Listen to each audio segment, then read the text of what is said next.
Wednesday, December 6, 2017, on Facebook Live. You are watching the first of 3 special events during the winter hiatus of the Ask Rayceen Show. This is Ask Rayceen Live on social media, live from HRC Equality Center in Washington, D.C. And now, here's your host, the High Priestess of Love, the Queen of the Shameless Plug, the Father of 5, and Mother to Many, the Goddess of D.C., the iconic, the legendary Rayceen Pendarvis. I just love my intro. There's nothing like it. I am so happy to be here live tonight. We have a very short show, so we're going to be moving very quickly.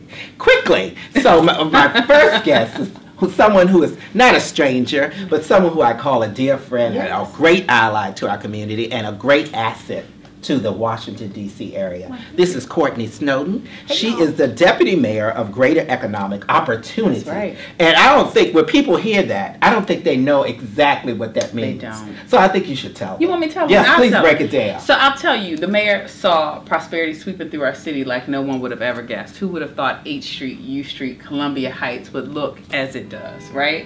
Well, what she recognized is that too many communities, particularly those that look like us, weren't benefiting from that great prosperity. So she created a deputy mayor level position focused solely on making sure that we were helping people access the prosperity, benefit from it, and really capitalize on it, right? So we're helping people gentrify in place in the District of Columbia, and that's what we're doing out of my office. I love it. Isn't that wonderful? It's so important that we have an office that focuses primarily on those particular areas. Right. And people tend to sometimes get overwhelmed, and they don't know exactly where to go and know who to talk to. But now they know they can call your office. They can call me. What's that number? Oh, it's a good one. It's 202-545-3071. Yes. Sometimes I can't reach her. One. You can reach her secretary. Yeah, or you can email me directly, actually, at courtney.snowden@dc.gov. And we help people navigate government all the time. We ultimately want to make sure that government is accessible to folks and that they're using it to reach and achieve their dreams. If you want to buy a house, we have a program that'll help you do that. If you want job training and you want to change your career, we got some training that'll help you do that. You want to start your own business? I got a program to help you do that too. Ultimately, we want the district residents who made DC great to contribute to the city, to benefit from the prosperity, and stay here as prosperity sweeps through every corner of our city. I think that's so important, and I think that's so key to making sure district residents have a voice, have a place, and don't feel like when the city changes, there's no room for you. But there's room for everybody. There's room for everybody. And as a native Washingtonian, I'm not going anywhere, darling. Me either. I'm here to stay. Yes. Bam! Get you some. In the immortal words of Yarde Noir, who I've stole his wonderful line, but I have to give him credit. So I love that catchphrase, and I think it's wonderful, and I think it's so important. And here's the wonderful thing about social media.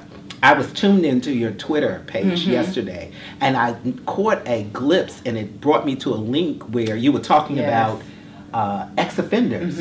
So tell us about that particular program. Oh, I'm so proud of this program. So we launched a program a year and a half ago called Aspire to Entrepreneurship. And it's a program to help returning citizens start their own businesses. Now we know, because we talking about some of our cousins, that a good number of folks have gone to prison doing some entrepreneurial things. Right? How about that? How about that? How about that? And we want to capitalize on that. We want to take that entrepreneurial spirit that they have, and we want to turn it to a legitimate business that can employ people. It actually was born out of a conversation I had in a community meeting where a gentleman stood up and he said, "Deputy Mayor, I was in jail for 16 years. I did everything I was supposed to. I got my GED, I got my associate's degree, I got every single certification I can get. I can build a house by myself, and I can't get a job." And I said, "Well, you need to stop looking for a job. You need to start your own business." And the Aspire to Entrepreneurship program was basically born the next day. We've had 3 cohorts of entrepreneurs go through the program, and not everyone starts their own business, but a good number do. One we point to very often is a guy named Lorenzo Stewart, native Washingtonian. I met him when we sat with him at a round table for long-term unemployed folks. He had been unemployed for 18 months. He now has a company called Vision on Wheels Transportation. It's a paratransit and other transportation company. Brother Man has hired 7 people, all district residents. And we use not many, only $50,000 in government dollars to seed that program, but it's changing people's lives and creating and expanding economic opportunity for people who, for some, who people wrote off a long time ago. But we didn't. That's amazing. I think that is wonderful. I'm Thank so you. glad when I saw that. I'm always one, I always advocate for many areas in Washington, D.C., and many particular groups. And I feel like that's one voice that you never hear about. And usually when I go to community meetings, there's always someone who will pull me aside and say, hi, I'm an ex-offender. I'm coming back into society, but I can't get my feet in the door. And when I saw that, I was like, oh my God, I'm going to ask her about that program. I'm so glad you did. Well, what's really exciting is John Legend now has this competition, and he's funding entrepreneurs, and that's the article you read. 3 of the first 5 district residents and participants in Aspire. Bam! Bam! See what can happen. See what can happen. Look. I think it's amazing. And it's amazing that folks understand the power of social media and how when you read about things, how you can investigate. And when I read about it, and I said, oh my God, Courtney's coming today. So let's talk more about that. And I think it's important. And especially, and then it segues to young people. That's right. And how young people who feel like I'm at that crossroad. I'm at the crossroad. Do I do the things that can take me to another path, or do I create a path of my own? So how do we talk to young people more about programs in the district geared towards young people? So, you know, this is a fun conversation because you're going to talk about all the things I'm so excited about. We, in DC, as you know, we've had the Marion S. Berry Summer Youth Employment Program literally for as long as I've been alive, 38 years. We're in the 38th year. And can I say I was a proud recipient of that? As was I. I loved it when we had our SYEP checks. That's right. They were good little checks. Weren't they? Well, here's what I always say to people. I sit here because I sat there when I was 14, right? Wow. My SYEP job is the reason why I'm in public service, the reason why I've been successful. It was the foundation for my employment. And I'm sure that's true for so many district residents, right? Which is why we love that program. It's in our DNA in DC. We really care about it.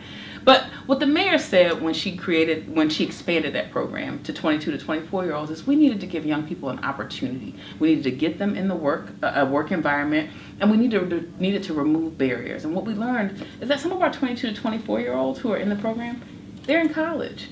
Or they're coming back from college, and they've had to work every summer, so they didn't have internship experience, they didn't have work experience connected to their employment, to their degree, and so they were having a really difficult time in the job market. And so we expanded the program for them and a whole bunch of other disconnected 22 to 24-year-olds who just needed an opportunity to come back into the fold. So we're very proud of that. I think that's so important. I think that's so wonderful because I remember when the program phased out at like 18. Yes. So now to have it to go to 22 and 24, it gives those a chance who just can't quite seem to catch their rhythm. And gives them the opportunity to catch that rhythm and say, before you fall into that gap, we're going to pull you back. We're going to lift you up, and we're going to connect you to the next bridge. That's right. Now, what we learned from SYEP is that 6-week experience is incredibly important, and it gives us an opportunity to bring people back into the fold, just as you're saying. But then we created a program called DC Career Connections, which is for 20 to 24-year-olds who may have made a mistake or two, but just need the right opportunity. And for them, we give them 9 months of subsidized employment. We pay them to pursue additional education or training. We pay them when they finish that education or training.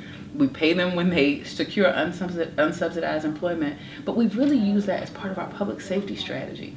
Young people who are out there living a life that may be harmful to themselves or others, if we can connect them to the right set of opportunities, well, I'm confident they'll make different decisions. And I know that because this program has been so successful.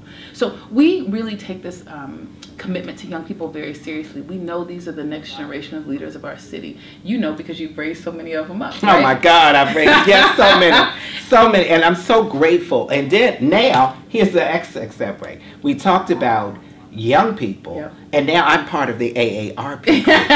So now we can kind of talk about our seniors. I had the opportunity to partner up with the DC Office of Aging this summer and to go around to all of their senior wellness centers and create an Ask Rayceen experience where I brought a person who is LGBTQ identified, and to come in and bring other artists. And we brought in live music, we brought in poetry, we brought in dance, we brought in female illusion. So we allowed them to kind of have questions and engaging, and we did trivia and did all this wonderful thing for our seniors. And then to help to give them a wonderful platform to talk to and kind of understand the LGBT community. And to have conversations that allowed us to segue from the Rayceen experience to sit down and have lunch with them and talk about our lives and talk about how we as LGBTQ people,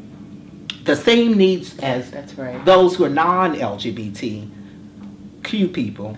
We all want the same things. We want to love, we want to work, we want to grow old, we want to have our children, we want to have better lives in the bridging. And then to understand, as seniors who come from a particular age group, we were talking to people who were in their 90s, their 80s, even 102. So they come from a whole different world of understanding us in the terminology. So to be able to say what transgender was non-gender conforming or non-gender conforming, or those who tend not to be boxed in or put into categories, how to, if you don't know what to say, how to say, how do you identify? Or good morning, or good afternoon, or how are you today? So it was a wonderful experience. And talking about more things with our seniors, what are some of the things that your office is doing? So we're doing a lot. I'll tell you, those senior sitters are something else, are they not? Oh my God, they're amazing. If you need a BidWest partner, you got to hit one of those senior sitters. Bam! Now, honey, they will kick you out of there. Oh, they ask me, do you play spades? Do you play BidWest? Oh, if you don't play BidWest, you have to get up from the table. You can't come in here. That's right. We are incredibly excited because we have the opportunity in our office to really look across agencies to make sure that we are effectively impacting the communities that have been for so long isolated, locked out, and left out. And so that means we even get to focus on, I call them seasoned citizens. We get to even focus more on our seasoned citizens. So that means when we're looking at sidewalks to fix or roads to fix, we're really looking at an eye towards mobility for seniors and staying in their homes. But at DOES, we also really think about how we help seniors get connected to meaningful employment experiences. And that's important because people typically think, or have historically thought, you reach a certain point in your career, you retire, and that's it. But in a city that is becoming increasingly expensive, people still sometimes want to work to make ends meet, or need to work to make ends meet. Or what people don't often think about is they're parenting a child that may not be their son or daughter, but their grandchild or cousin or something, right? And so we have a program called Back to Work 50 Plus, which helps to engage seniors in identifying work experiences that are meaningful and high quality for them. But I would say the other thing that this administration is really focused on, and I have the pleasure of playing a small part in it, is making sure that we're building affordable housing that actually works for people of different ages. And so this mayor has made a huge commitment, bigger than any elected in the country, in fact. $100 million a year we use to build affordable housing. Not only do we get the money in, but we spend that money out. I think that's important. I think that's so important. It's huge. People feel like in major cities there is a segment of people, because of gentrification, are moving away. And how do I stay? And to hear that these programs for affordable housing, and especially Washington, D.C., which is the nation's capital. And the best city on earth. Yes. And we say that proudly as Washingtonians. But you know, and I think what your office, and especially the mayor, for the LGBT and the transgender community, you know, I think it's some wonderful things that your office is doing. Tell us about some of those amazing things. I have to just, can I pat myself on the back and just acknowledge that I'm the highest ranking LGBT official in all of our government, and this mayor has been very clear that we not only accept and tolerate diversity, but we expect it and welcome it. And so she has made sure that her cabinet is very diverse. The rainbow is all up and through there, honey. Bam! So we are very excited about that. But you know, in our office, we have done a couple of things that we're really excited about, particularly with our workforce system. We've worked incredibly hard to make sure that we are tailoring programs to the LGBT community, but in particular to transgender residents who sometimes really struggle to find employment opportunities. And so we've run a couple of project empowerment cohorts that are specifically transgender. We obviously have an open door in all of our programs, but when there are some unique issues that folks are facing, or they would feel more comfortable, we want to make sure that they can access the programs in a way that actually effectively work for them. So that's one piece of what we're doing. I would say the other thing is, as we think about district government employees, it is critically important that they are trained. Just as you went in and had an experience with the seasoned citizens in the senior centers, we want to make sure that our employees in district government, all 33,000, respect every single district resident, no matter what, but in particular, no matter their sexual orientation and gender identity. And while we've had some hiccups that we had to correct, the fact is, every single staff person in district government goes through a training to be able to support LGBT residents and understand what is appropriate use of terms, how to engage with people, and it also gives them an opportunity to ask what I call sometimes the questions that you might be embarrassed to ask in front of other people. And they can do that in that space, so we're very proud of that. The other thing that I would say, and this is one thing that people don't often think about, the issue of homelessness or being a foster kid impacts LGBTQ young people even more in a different way sometimes, right? Because we have to work to make sure that we have foster families who are welcoming and accepting. We have to work to make sure that we have work environments and work experiences outside of our government that are accepting of our LGBTQ youth. And so what I'm really proud of is that in all of the agencies across the government, but in particular with the ones that I get to work with, we take a significant amount of great care to make sure that our partners understand what it means to be a good ally and welcome all of our residents, but particularly our LGBT young people, into the fold.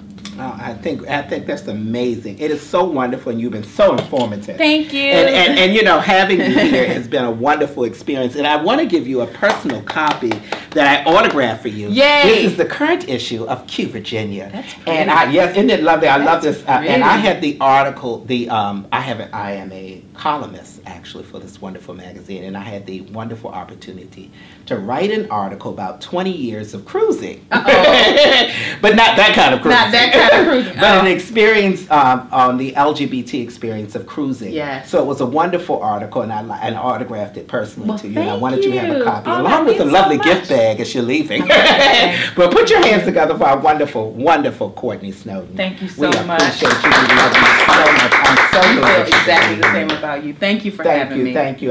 So stay around for our next I guest. will. Yeah. Stay where we're at. Stay, and she's phasing out.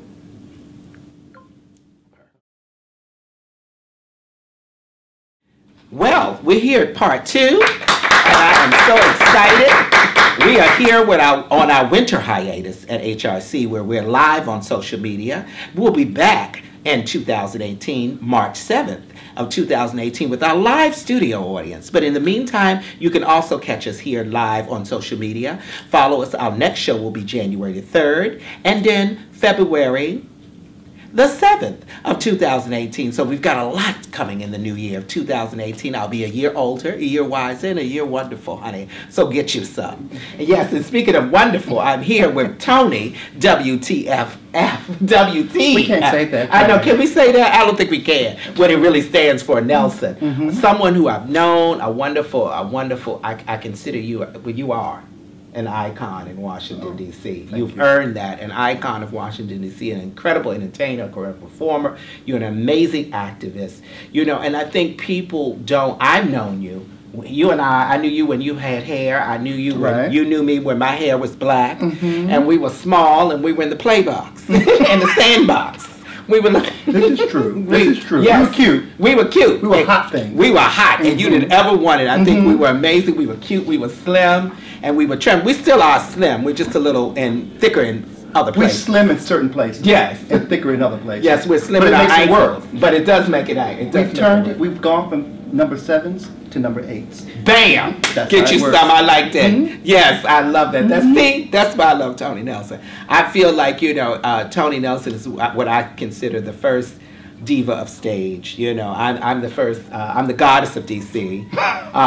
Ella Fitzgerald is the first lady of drag in Washington, and you are the first lady of the stage. Oh, so thank you. I really. So we all have these wonderful titles and these Well, thank wonderful. you. Yes, honey. First I lady needed of a the title. stage. Yes, the first lady of the stage, honey. I love it. Yeah. I love it, and I think people don't. They see you on stage, and once they see you, they're in awe of you because you are amazing on stage. It's like two different people. Because I know you as someone who can be serious and loving, but when you hit the stage, you're funny.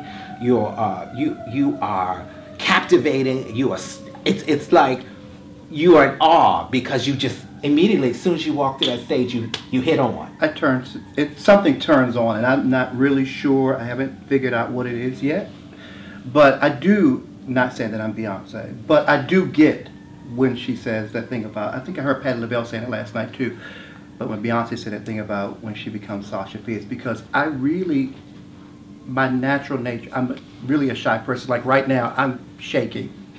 I don't do public speaking unless I am being paid. Being paid. That's the way to look at it. Yes, because being paid. I mean, I had a panel interview yesterday at the place I was telling you about just earlier. I've been contracting there for a while, and literally, I was so knotted up all day long. And one of my children told me, "You have been on a stage at the Nat Stadium in front of 1,000 people. These are 6 people. What is your problem?" I said, "I don't have my dress. I don't have my dress." When you have my dress, you need something soft. When you have on something soft. I feel that way when I don't have a turban. Like when people don't see me without my turban or my braids, and they see me in the grocery store with my lovely bun, looking like someone's last grandmother, or at the PTA, it's like, "Rayceen." I was like, "Yes, this is my mother mode." But Rayceen, you know, we were at a gathering this weekend, and this guy, one of the guys, I don't know his name, but he said, "I know you. I saw you at one of Darren Wilson's parties that you hosted." And he was comparing me to you. I said, "Well, the difference is," I said, Rayceen has that personality that is 100 at all times, which is something that I have grown to admire. I am not that person. I am not that. People, I walk down the street and people think that I miss what WTF at that moment. I'm like, I'm sorry. I'm not really sure.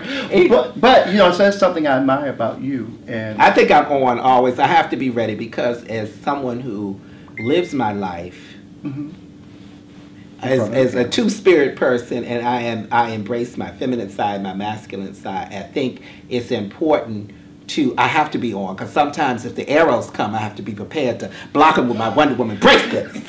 You know, I have to be ready and catch them bullets in case they're flying, so I can combat the evil, you know, and combat it with love and humor. That's the best way to do it. Yeah, and you know, I had an opportunity, you know, through this, you and I, we work with a lot of celebrities and we work with a lot of entertainers. Right. And I remember having a conversation with Vesta Williams and Jennifer Holliday, and watching them say to me, "I still get nervous." And I still get nervous when I go on stage. And to hear you say that, and she said, "It fuels me." It does. It fuels you. And once you lose it, you lose your edge because you become cocky. Right. That is so true. And I can be honest with you, the events that I have done, that I didn't feel a certain bit of nervousness and just angst. Because even before I go on or people introduce me, everybody, all the other entertainers, the drag queens, they backstage at Colonel, I'm usually sitting in a corner, and I will hear people, I've heard people in shows that people who don't know me say, "Well, what's wrong with him?" But it's nothing wrong with me. I just have this, I'm just a ball of angst because I feel like the show is depending on me, or you know, I have to carry. Because you're the narrator of the story. And if something goes wrong, I'm going to have to be the person that have to bring it back up. So, but the few times that I have not felt that way, those shows I've felt that they've gone flat. So I embrace being nervous, and I embrace my duality. You know, I like being a shy person. I like being a closed off person. Not really closed off to people, but I'm not necessarily the most outgoing person when I'm dressed or in my everyday life. I'm more like my mother. But when I'm on stage, I'm exactly like my father. My father did not wear a dress, but let's get that clear. Okay. But some people's fathers do.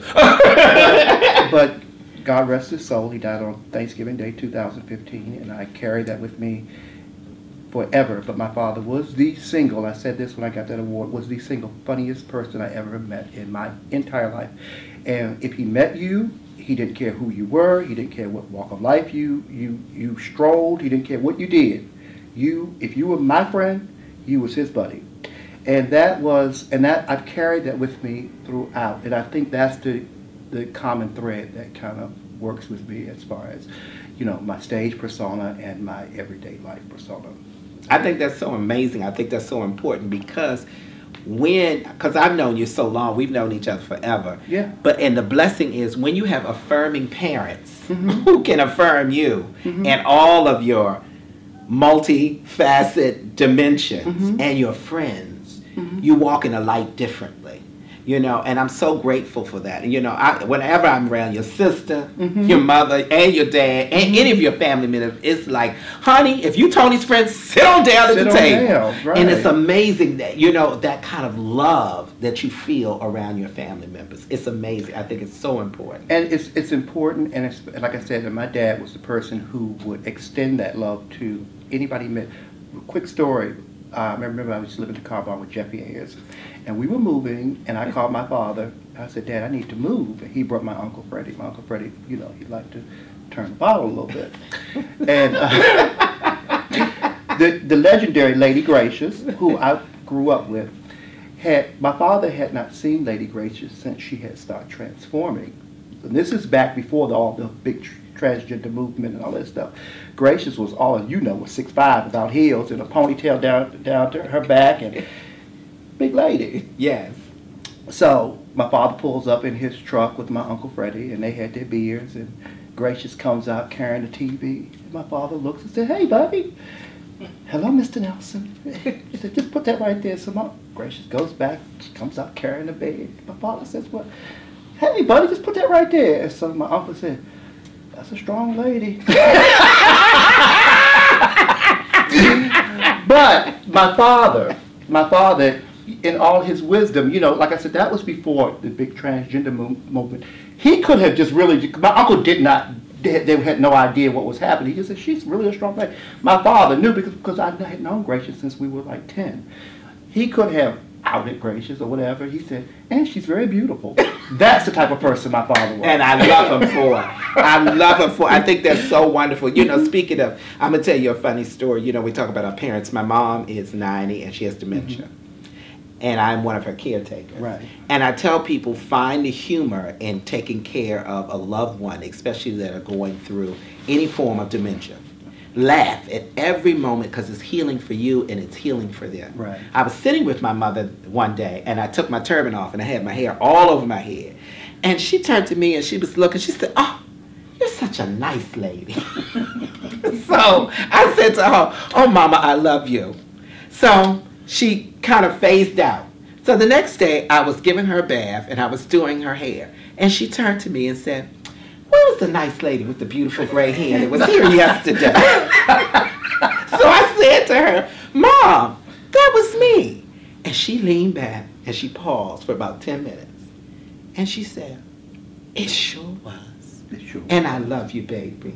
And you know, I think that's so wonderful when our parents can show us in those moments of whatever they are, they can turn and be one of those really dramatic moments and find the kind of humor where you can laugh about Right. it. You know, Right. and I think that's funny because people don't know to have the ability to make people laugh comes from sometimes a place of pain. Yeah. Because, you know, you go through so much. And in That's this true. life, we go through so much. You know, we're caretakers. We are And the... we internalize a lot. I know I feel a lot of people's pain. I mean, I feel if somebody's in pain, I can pick it up. And I did not have necessarily a struggling childhood, but I didn't realize we were poor. I didn't realize it. My parents did a really good job of raising us in a happy household. But I've always, and that's where I got that from my mom. My mom is the type of person that she can come in a room and she can pick up on things that other people are going through.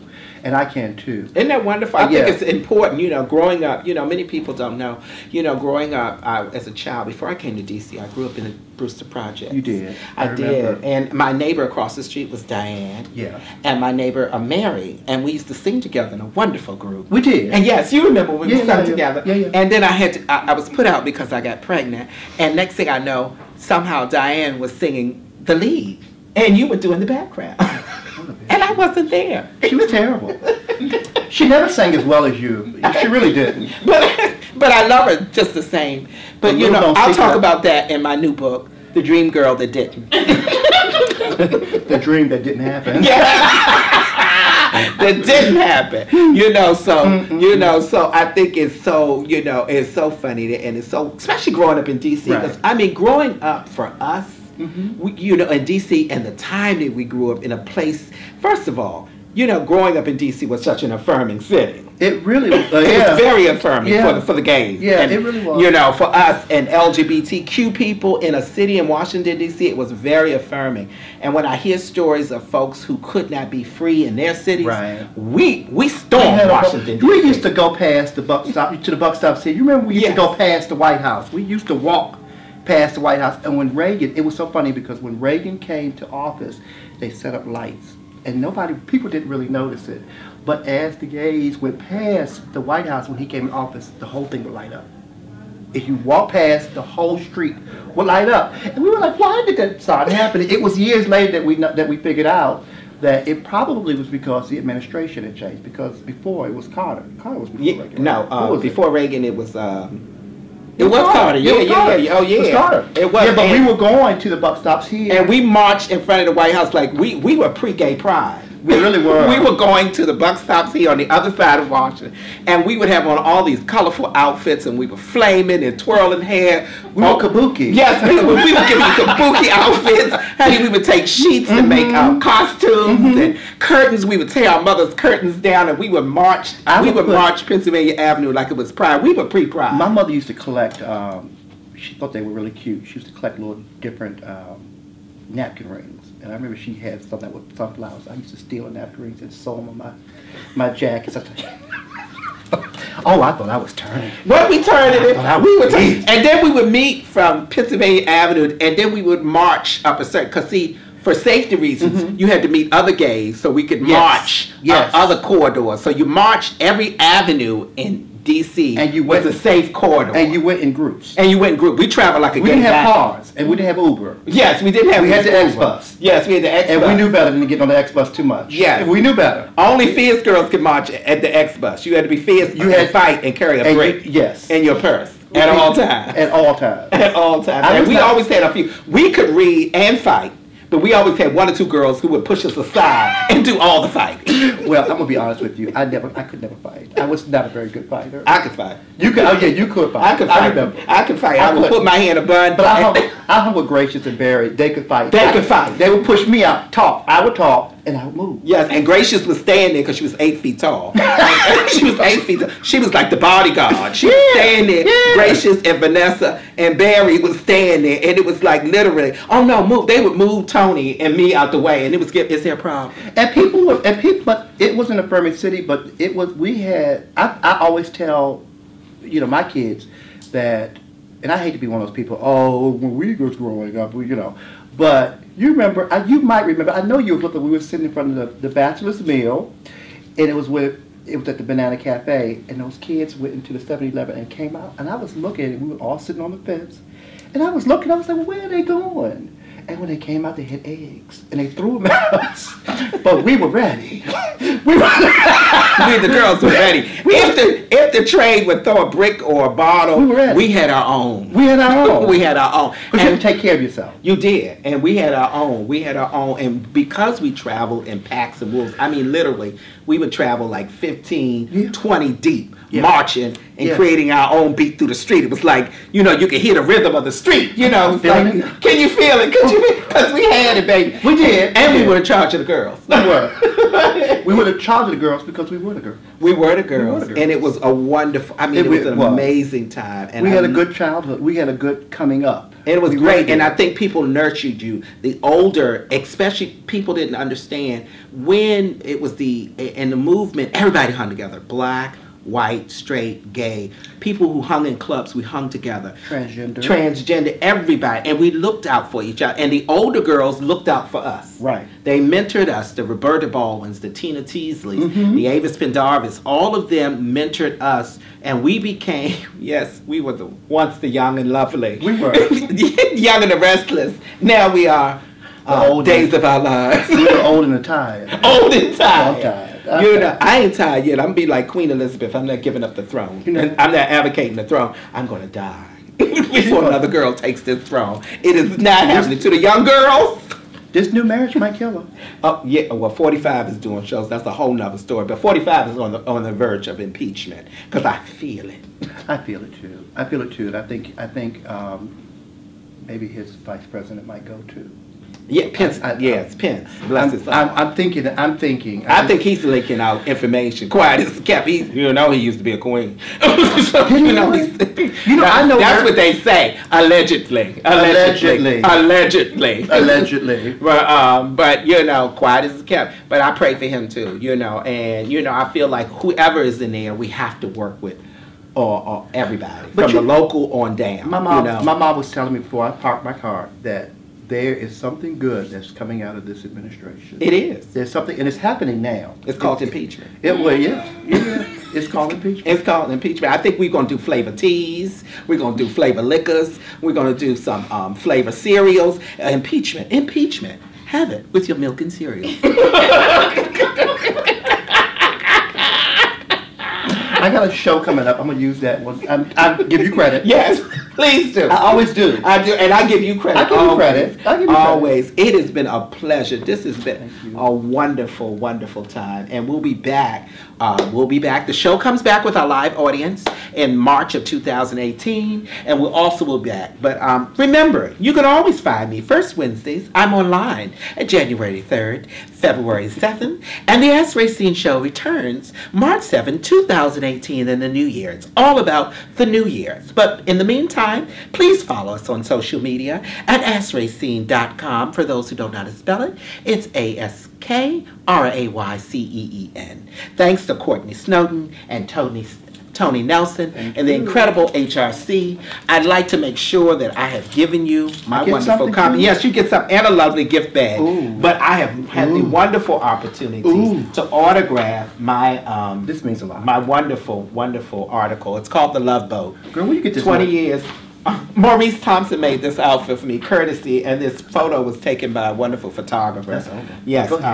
And I autographed it for you and Courtney as well. And it is The Love Boat, 20 years of friendship on the high seas, and it talks about the longest black LGBT cruise, which is called Songmasters. So go on their website and check it out. So it's 20 years of cruising on the high seas. Yes, come on. We just came back from Hawaii. I was mad that I missed it. I got laid. I got a lay in Hawaii. I'm coming to next. I was mad that I missed that last one. Yes, I'm coming to the next. But in the meantime, also, and please, I had the wonderful opportunity and the wonderful Unleash voices. I had the wonderful, I'm a columnist for that. But what I'm so proud of is I had usually they honor folks like myself, the older folks, but I wanted to honor all of the young people. So this was the first Rayceen's Community Advocate Awards. And we honored Sean Michael Wade from Brown Fucks, the incredible Sharice Monet from the DC Center, who's doing amazing things for the LGBTQ community at the DC Center, and DC Homos, Jose. And Jose is an incredible activist, an incredible person. He's doing these amazing things with DC Homo. Follow him. He has won that wonderful title in DC. He's won it so many times. It's amazing for his Twitter feed. His social media is on super point on fleek. But what he does is he uses his social media presence to raise awareness. Wow. So he donated last year to the Ask Rayceen Show. He is one of our proud sponsors, along with AHF, HRC, Spunk Lude, and we thank all of them for being our wonderful, wonderful sponsors. Without them, the show is free, and without them, we are nothing. And Spunk Lude is a great sponsor. Spunk Lude has been amazing, and I think that honoring him was such a wonderful opportunity to have the privilege to honor Jose, because he has taken his social media platform to raise money for Casa Ruby, for Smile, for the Wanda Austin House, and the Ask Rayceen Show. So he has done amazing things, and I just love these three wonderful lights. And it's not about the work that we're doing, because we're in it. But sometimes, heaven forbid, heaven forbid, when it's time for us to advocate the throne, we'll be giving it over to the next set of queens and kings. Yeah. And they'll be sitting on our throne. And they'll be wonderful. So I had the wonderful opportunity, and it's in the Unleashed voices And I love Unleashed Voices. It's one I'm proud to be a columnist for Swerve. I'm proud to be a columnist for Q Virginia. I'm proud to be a columnist for all these amazing magazines. And online, you can follow me. I also do the online. You can go to our website at askrayceen.com. You can follow our YouTube channel. Please follow our YouTube channel because it's amazing, because all this goes to social media, but it also goes to YouTube. Here are all the wonderful things that you can follow. Team Rayceen, Ask Rayceen. Volunteers, we're always looking for volunteers. If you want to, especially for students, for retirees, for folks in between jobs, for those who just need something, come and volunteer. We also give you a letter of volunteerism. So you can earn a letter for your hours, but you got to do the hours first, do the work, and you receive the letter. Wow. So we'll see you soon, and we'll see you next time. Thank you, Rayceen.